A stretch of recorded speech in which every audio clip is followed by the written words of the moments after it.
This is the new 2025 Hyundai Ioniq 5N, and it's the high-performance version of the regular Ioniq 5, which is Hyundai's fully electric crossover or SUV or hatchback or whatever you want to call it. Doesn't matter, this thing is fast with over 640 horsepower, and today I'm going to review it and show you all of its quirks and features.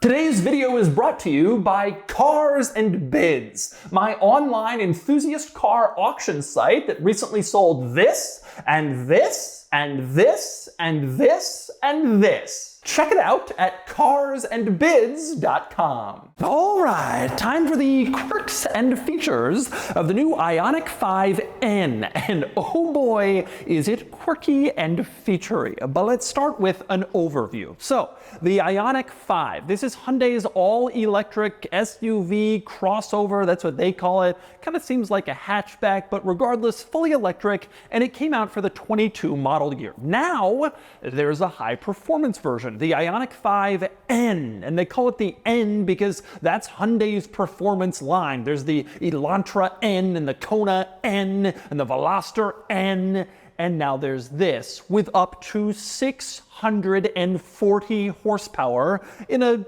compact-ish crossover that competes with the Toyota RAV4. Now, I've already reviewed the regular Ioniq 5, actually twice. When it was first revealed, I did a full walk around, and then when you could drive it, I reviewed it then. So in this video, I'm just going to focus on the N and the changes from the N compared to the standard model, which works because there are quite a few. We start on the outside, where you walk up to this and it's immediately clear this is no regular Ioniq 5. There's a lot of revisions. Let's start with the wheels. Bigger wheels, 21-inch wheels, in fact. I'm not entirely sure they fit with the Ioniq 5 sort of square, pixelated design language as well as the regular wheels on the standard model, but they do look more performance-y and exciting. This also has Pirelli P0 tires, which are aggressive, high-performance tires that add extra grip. And behind the wheels, you can see much larger brakes, obviously for enhanced stopping power, which makes sense because, like I said, this has up to 640 horsepower. Now, you go around to the front and you can see the entire front end is different, more aggressive, more exciting. There's a lower front lip spoiler with a little thin red line going across the whole thing. It just looks more muscular. And strangely enough, there's a little red vertical line strip right in the center. Not exactly sure why, but I guess that emphasizes performance in its own special way. Anyway, next we move down to the side where the rocker panels had been changed. They're lower, they're more aggressive, and they also have a thin red line going the entire way down the car and into the back, where you can see the rear wheel arch is flared out a little bit, and there's little aerodynamic holes in front of the rear wheels, I guess for air to pass through and improve the aerodynamics of this car. You also have the N badge emblazoned into the red when it grows a little larger on this rear wheel arch in back. So there's something special on the side. But undoubtedly the biggest exterior change to the Ioniq 5N comes in back, where there's a lot of stuff going on. We'll start with the rear spoiler, which is unusually large. You can see it's quite big on top of the tailgate, and it has holes in it that allow air to pass through for aerodynamic benefit, I suppose. You also have in the center of this rear spoiler a triangular third brake light that looks cool and performance-y, and some of the other Hyundai N performance models have had this feature as well. Down below, you got a massive rear diffuser, absolutely huge, surely also intended to improve aerodynamics, but also make the car look more aggressive and more exciting and faster, and it certainly succeeds in doing that. Two interesting details in back that are kind of unusual. Number one, this checkered pattern red reflector. It's on both sides and back, almost looks like a checkered flag, but it's a reflector. It has function and it's a little funky and weird. Also, you will notice once again a little red vertical strip in the center and back. just like you had in front. I guess that's the Ioniq 5N's version of a racing stripe. Instead of going down the whole car, it's 3 inches in front and 3 inches in back. And next up, we move up front to take a look under the hood, since this is the performance model, but since it's an electric car, it has no engine. However, that has not stopped Hyundai from putting a plastic engine cover under here with the N logo on it, as if it does have an engine that they're covering up. But indeed it doesn't, and in fact, there's no front trunk under here as well. As you can see, you don't get any extra cargo space up front. But you do get a lot of power. The Ioniq 5N comes standard with all-wheel drive and 600 horsepower. However, if you go into a special drive mode, which is called N Grin Boost. So N like the performance brand, Grin like you're happy, and then Boost, you unlock 640 horsepower for a brief 10-second spurt. So this thing has 640 horsepower in a compact electric crossover. Now, the drawback of all this is range. The normal Ioniq 5 goes up to 320 miles on a single charge. This only goes 200 miles. Such is the price you pay for the performance. And of course, pricing is a factor as well. This starts around $67,500, which is big money compared to the standard Ioniq 5, which ranges from the mid $40,000 range to the mid $50,000 range, although the standard Ioniq 5 has only 170 to 320 horsepower, depending on the version you get. This has 640! It's a lot more power, but considerably more money as well. And next up, we climb inside, where you immediately encounter probably my least favorite thing about the entire Ioniq 5N, which is the seats. Not the way that they look, which is cool, these sport bucket seats with extra bolstering to keep you in place on the track. Not the way they feel, which is actually very nice on your back, your butt, your hips, your body. They're great seats. Not the materials they're made out of, leather and Alcantara seat centers, perforated. It all looks very nice. And I even like the lighted up N logo in the seat back, which is a cool touch that adds to the excitement factor of this car. Inexplicably, these seats have holes in them for a racing harness if you want to install that so you can take your electric Hyundai crossover to the track. But that's not the problem I have with the seats either. My problem is they're manually operated. You have to pull a lever, throw your weight, pull a latch on the side to move the backrest. It's ridiculous at $60,000 to have manual seats. And to be clear, it's not like these are crazy bucket seats in a race car. They've made a manual to save weight. This is electric Hyundai crossover. Get over yourselves and give us power seats. It's what people obviously want at this price point. Absurd to have manual seat controls. But anyway, next up, let's move on to the other N touches in this interior. You open up the door and you're greeted by a checkered flag pattern on the door sill, as you can see, along with the N logo, which is, of course, very cool. Compared to the standard Ioniq 5, you have a different steering wheel. It's a thicker steering wheel rim. It says N in the center, and there are extra buttons to do extra things. On the left, you have the drive mode button, which is finished in Hyundai's Performance Blue, which shifts between eco, regular, and sport drive modes. On the right, the orange button marked NGB, that is your N Grin Boost button. You press that and you get those 10 seconds of extra power. But the real fun comes with the buttons on the bottom of the steering wheel. On the left, you have one marked N, and on the right, you have one marked N.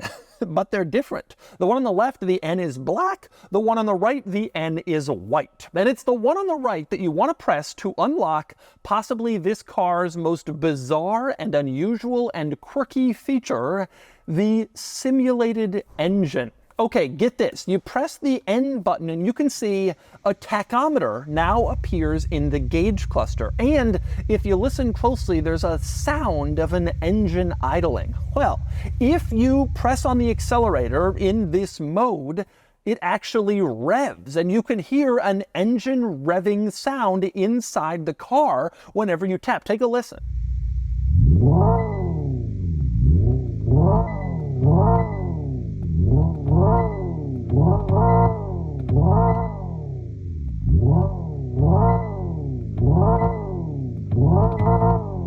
And amazingly, this sound isn't just inside the car, it's on the outside of the car where it sounds like an engine revving, even though this is an electric car. Again, take a listen.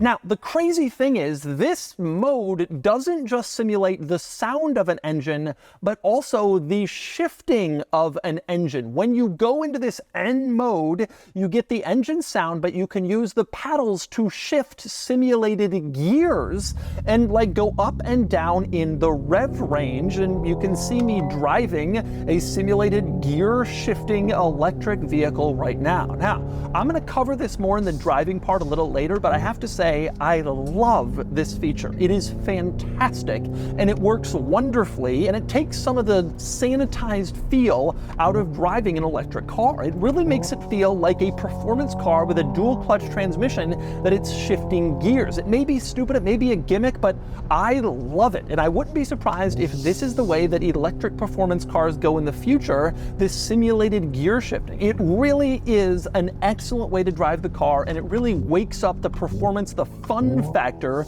even though you're in an EV. Better than basically any other electric car I've ever driven. Again, more to talk about when I drive the car. The only drawback of this whole feature situation is the sound they've chosen, which apparently comes from the Hyundai Elantra N, but it's just a little turbo 4-cylinder with a high-pitched exhaust. This is an electric car. The sound is fake. It comes in through the speakers. You could have given me anything, a V8, a V12. Why did you give me that? I guess they wanted to keep it on brand, but it's a little disappointing. However, the potential is clearly there. Now, the other N button on the other side of the steering wheel, that goes into the raciest drive mode possible. It keeps all the engine sound stuff, but it also turns off your traction control and your stability control for some real high performance driving. You're not going to want to do that unless you know what you're doing. But anyway, beyond all of that, other upgrades in here for the N model compared to the standard Ioniq 5. On the door panel, you have this checkered flag pattern, which adds to the performance feel. And that checkered flag pattern is also repeated on the pedals. You can see the dead pedal is huge and it has the pattern, and then the accelerator and brake also add this checkered flag performance-y pattern. Probably the biggest N upgrade in here, though, aside from the drive modes activated on the steering wheel, in the infotainment system, you can go into an N-specific screen, and there's actually a lot of different things to choose from in here and various readouts and displays. And when you go right into this N mode on the infotainment, one of the first screens you're shown over on the left side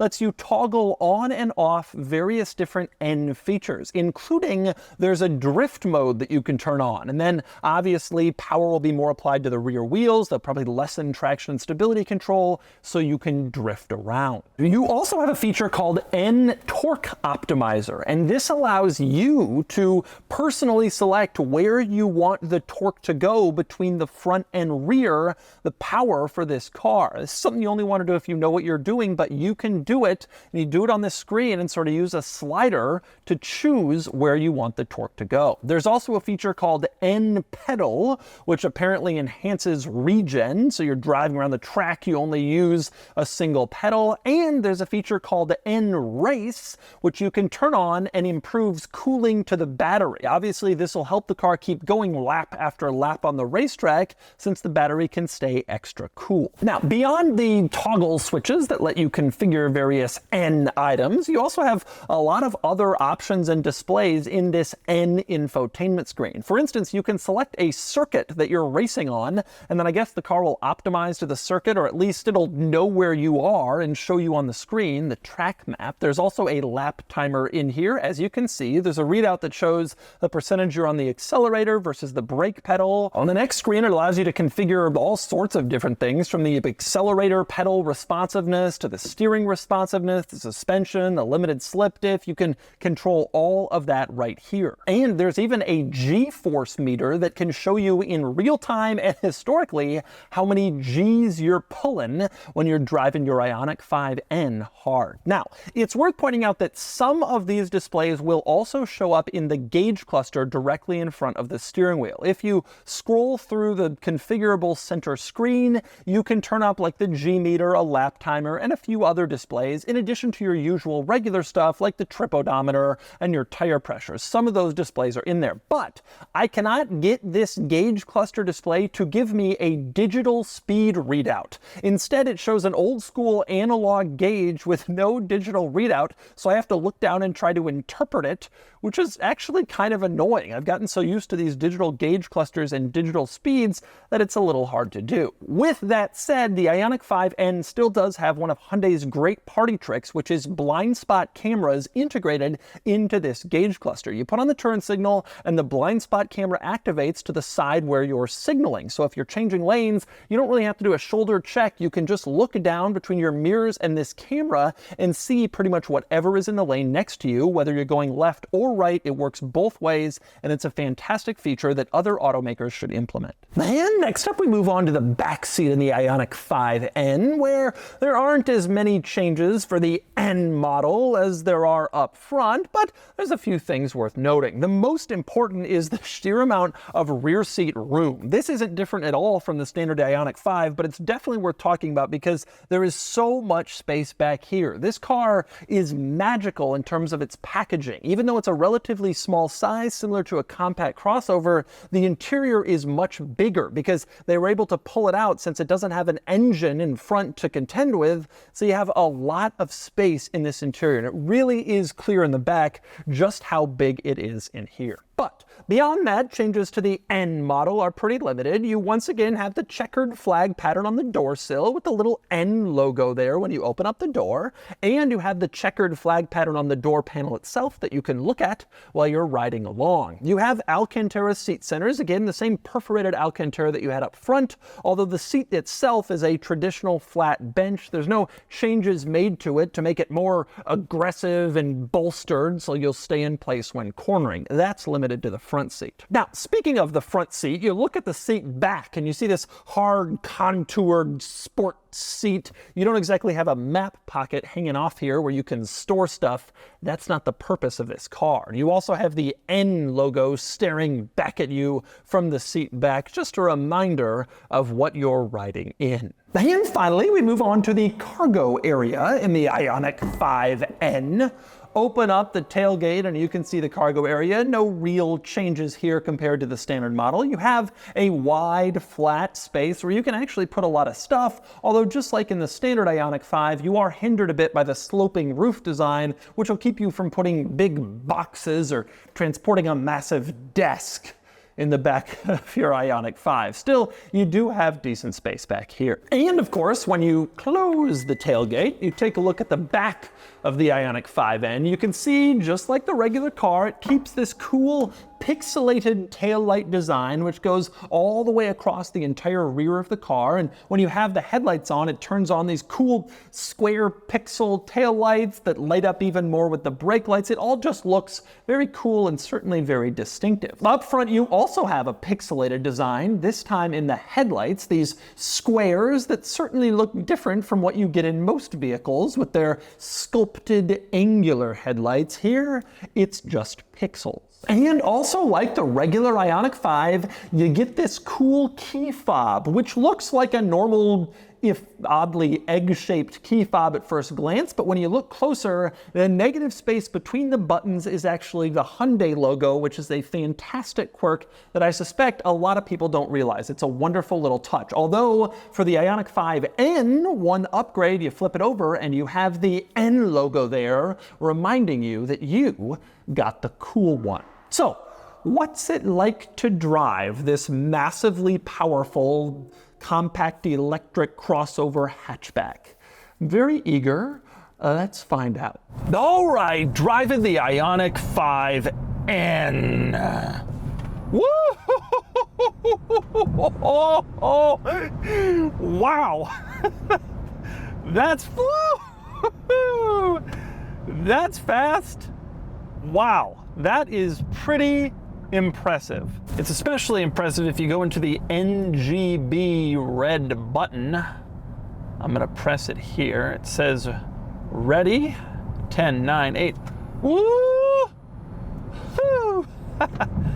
It doesn't really feel all that much faster, to be honest. Not that it needed to, it is incredibly fast. This car is quite something. It checks a lot of boxes, actually. And it impresses me in a lot of ways. I already showed you the tech, which is pretty good. It's got excellent technology. It's got nice luxury. I mean, you have nice equipment in this car. You have nice, leather seats and heated, cooled, all the stuff you'd want. Great interior space by virtue of being an Ioniq 5, which is a really well-packaged car. And now you combine it with acceleration that rivals some of the great supercars of our entire history as human beings. And it's a compelling package, I will say. Amazing acceleration, nice styling. I like how the regular Ioniq 5 looks. It's a little polarizing. People loved it when it first came out. I've started to hear more negative opinions now that it's kind of becoming more common. It was a cool novelty, and now it's like, But I like the N. I like the N updates and touches that make it a little bit more interesting and exciting. The ride quality is pretty good. I'm actually kind of surprised by it. You don't really feel the bumps like I would expect, considering we have, a 640 horsepower, throw it around, bigger wheels, thinner tires, grippier. Like, it's actually a pretty compliant riding car, which means that you don't even really have to deal with the major drawback that a lot of these cars have, which is that rough ride thanks to the stiff suspension that helps it handle better. Now, I will say the result of that is that it actually doesn't handle tremendously well. It's good, it's fine, but it isn't incredibly sharp around corners. Now, in its defense, none of its rivals really are either, so that's kind of okay, but it definitely doesn't feel, from a performance perspective in terms of going around corners, like the hot hatchback that it kind of presents as. Because that's kind of my dilemma here. Is it a hatchback? Is it a crossover? I think they would say it's a crossover and SUV for marketing purposes, but when you look at the ground clearance, the overall shape of it, it kind of looks like a hatchback. Well, it doesn't handle like a Golf R. It definitely is a little bit lazier in terms of, the way it feels going around corners. Worth pointing out, regenerative braking is excellent in this car, really good. You can mostly do one pedal driving on the highest regen settings. And self-driving, or driver assist technology, as they want us to say, is also pretty good. You do have really great lane centering and lane keeping as you go around, and it does a good job of balancing the distance with the car in front. Now, I'm currently in this drive mode that makes it shift gears and feel like a car with a transmission. And I gotta say, it shifts gears and feels like a car with a transmission, like in kind of a cool way. One of the drawbacks of electric cars, being able to downshift and get high in the rev range to prepare for an acceleration burst, that's kind of a nice thing. It's kind of a cool thing about having a car with a transmission. EVs have many, many other benefits, but that's one place, at least from a mental performance perspective, where they fall a little short. This thing, you can do that and actually kind of like get access to that power in sort of an interesting way. You can downshift a few times and then, go into the higher RPMs.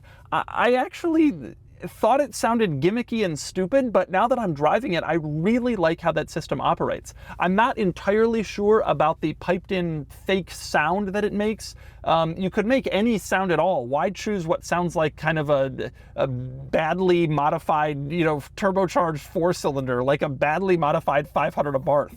But from an actual usability perspective, I'm shocked by just how much I like it and how fun it is. And I gotta say, I think I would probably drive around using it.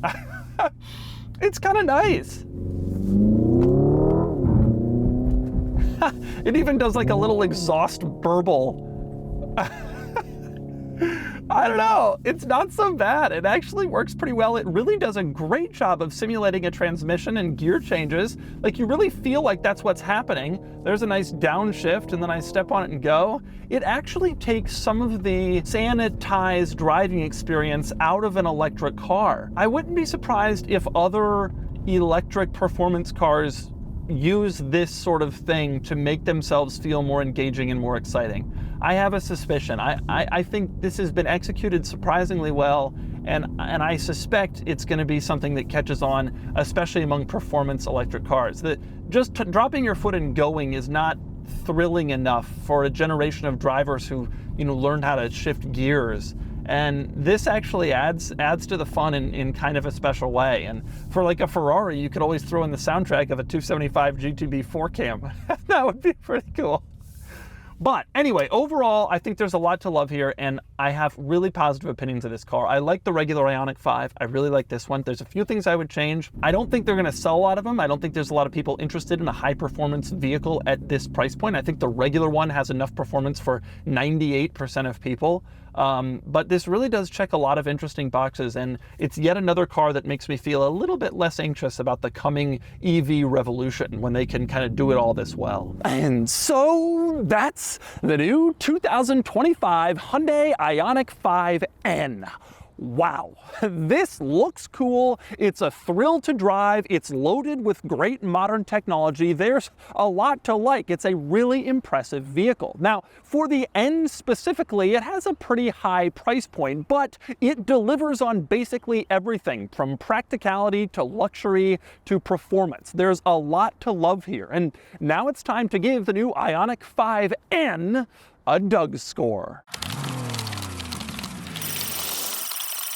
And the DougScore is here, 69 out of 100, which puts the Ioniq 5N here, above the Ford Mustang Mach-E GT and the Tesla Model Y Performance, which are both fantastic EVs. Actually, I think I prefer the Mach-E and the Model Y for overall general use, but the Ioniq 5 is simply more engaging and more exciting thanks to its simulated shifting, sharp handling, and amazing acceleration. The Ioniq 5N is really shockingly fun and exciting. I suspect it won't be popular, but I also think the simulated shifting should be a benchmark for future performance EVs.